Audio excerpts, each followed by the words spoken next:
Hi folks, and welcome back to another fly tying tutorial. You must excuse me this week. I have a heavy cold and it may be harder to understand me than usual. But what we're going to do today is tie a simple shrimp pattern. They seem to be flavour of the month at the minute. So without further ado, let's get into it. The hook in the vise is a Hanak H310 barbless hook. It's on a heavy wire and this one's at size 10. Now, I'm using the heavy wire one because I want to use this as a point fly. If I wanted something a little bit lighter, I could maybe use the 330, which is on a medium wire.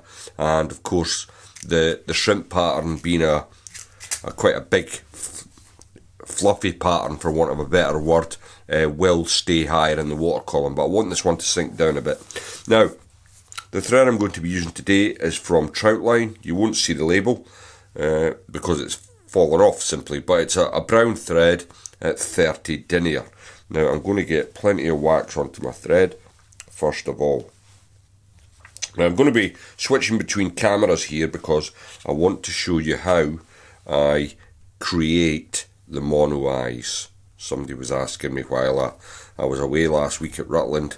They were saying I've seen that, but it's not really clear how you create them mono eyes. Now I'm going to come back approximately 3 to 4 millimeters from the eye of the hook and I'll remove my waste. Now what I'm using is simply some 30-pound mono, and what I'm going to do is I'm just going to cut a small amount off. So I've got probably too much here and I'll trim it down momentarily. Now the key to getting these mono eyes how you want them is you need a pair of tweezers. Now I would recommend you get needle nose tweezers like these, because then you can decide how much of a gap you want between your eyes, if you see what I mean. So if I do it there and melt the ends, I'm going to have a tiny gap. The further I bring it down, the bigger the gap, so to speak. Now I want them quite far apart, so I'm going to bring it in there. Now at the moment they're uneven.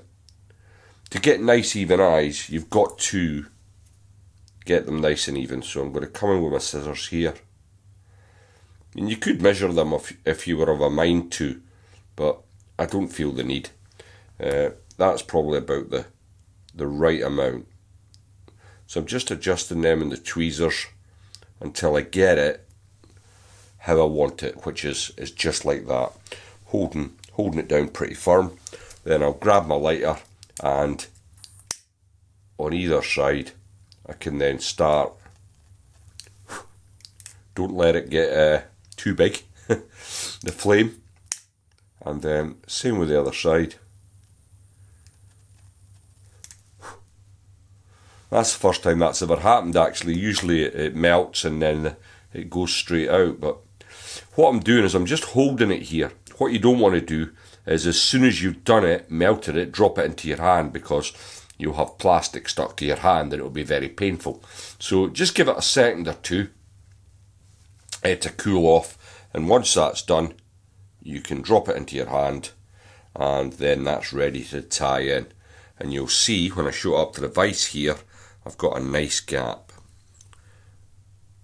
because the material I'm going to be using is quite bulky, and if you just have a tiny gap, then what happens is you don't really see the eyes.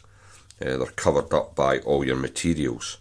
So I'm just, once I've got it kind of in position, I'm just going to use my thumb to push it a little bit more, like so. Now in the past I've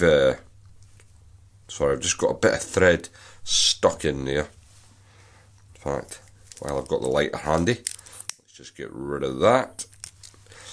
I've just left them as is, and it's worked perfectly well. But what I've started to do recently, it's another little bit of detail, but it does seem to make the eyes pop from the fly. So I've got a little black marker here, and what I'm going to do is simply colour in my side first, and then I'll come in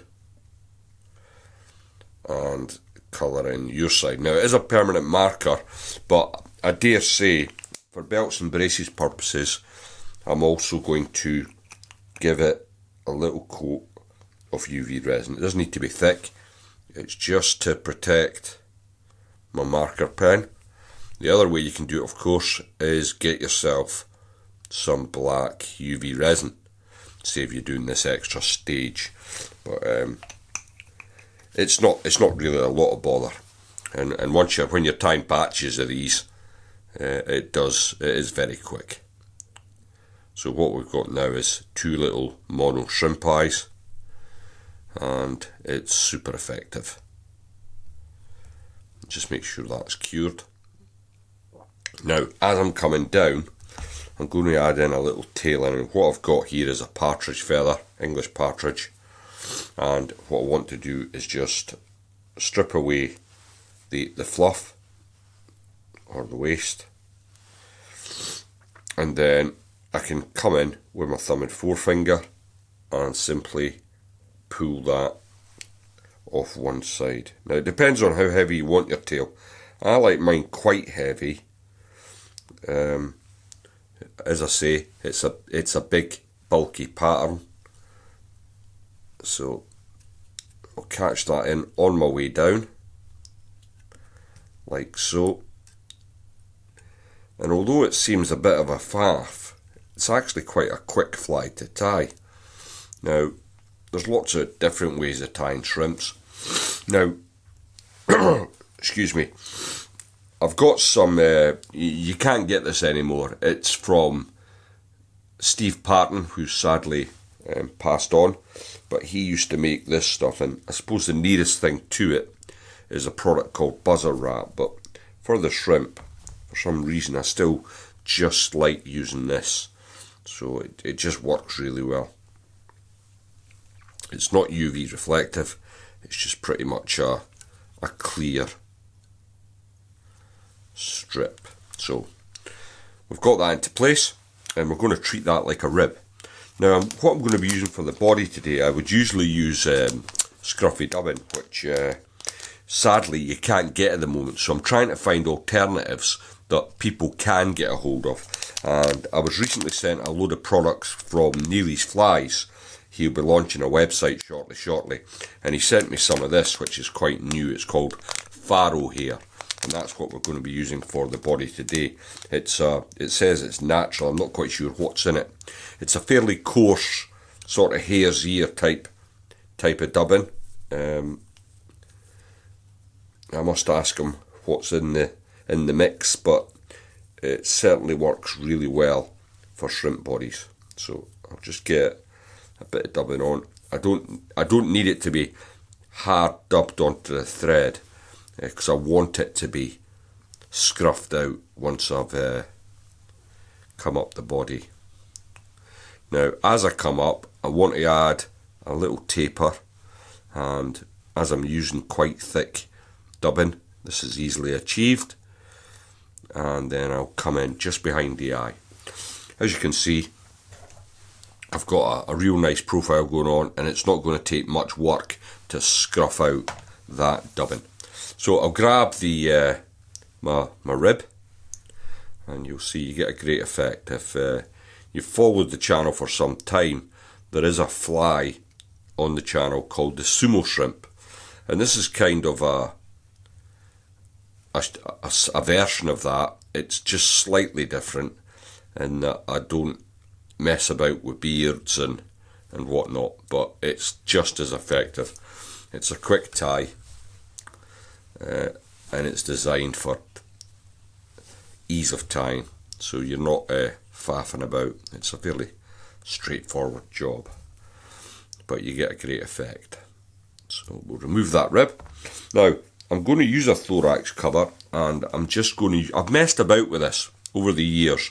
I've used pheasant tail, I've used plastic, I've used stretchy vinyl sort of stuff, but I always keep coming back to the pheasant tail. I just think the natural material works really well with this fly. So I'm going to take a large chunk from the pheasant tail, as you can see here. I've squared off the end, And what I'm going to do is lay it just over the eye. I'll catch it with a loose turn initially, then I can pull it back so it's not going to hinder the eye of the hook. Then I can come down, catch that into place. I'll just come over in a figure of 8 just to tidy that up a bit, although we are going to come in with quite a lot of dubbing again. So we're going to use the same dubbing, back to the Faro hair dubbing, and I'll take another little bit out of the packet here, and then I can catch that in onto my thread. It's funny, you need, I'm always a great advocate of less is more with fly tying, but actually with the shrimp patterns you do need to have quite a lot of material onto your thread when you're making these sort of flies, because we are just going to come over in a figure of 8 motion, and then just as I get near the eye I can come around, and let's see if that's, yep, that's sticking nicely. Now the thorax cover's all splayed out, don't worry, we'll pull that back into shape. So I'll get a hold of that. I'm going to pull it in front of the eye, like so. Get a couple of turns to secure it, and then I'm going to come underneath. Then carefully come in and remove your waste. It helps if you've got quite sharp scissors at the point here for this part. And then I'll tidy that up with some wraps at the front to build a neat head. Now I don't want to go in and varnish this afterwards, so I'll get a bit of Solaris bone dry onto my thread, like so, and then I'll whip finish while it's wet.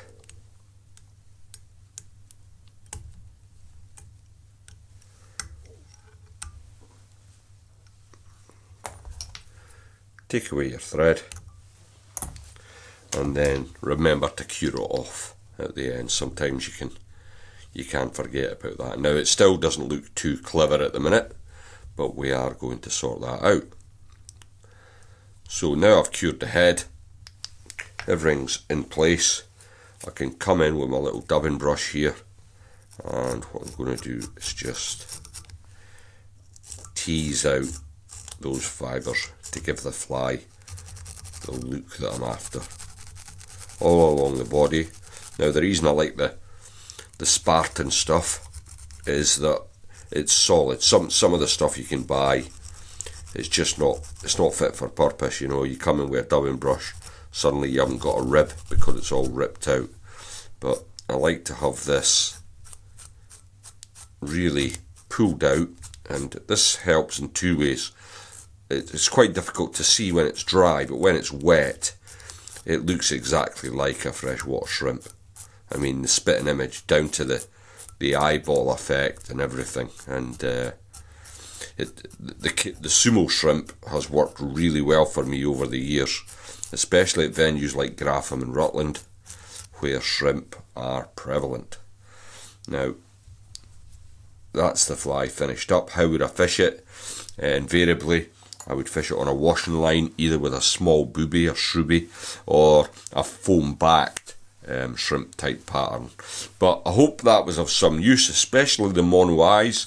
It's a nice trick to have up your sleeve for damselfly patterns, shrimp patterns, anything that's got prominent eyes. Thanks for watching, and I'll see you all in the next one.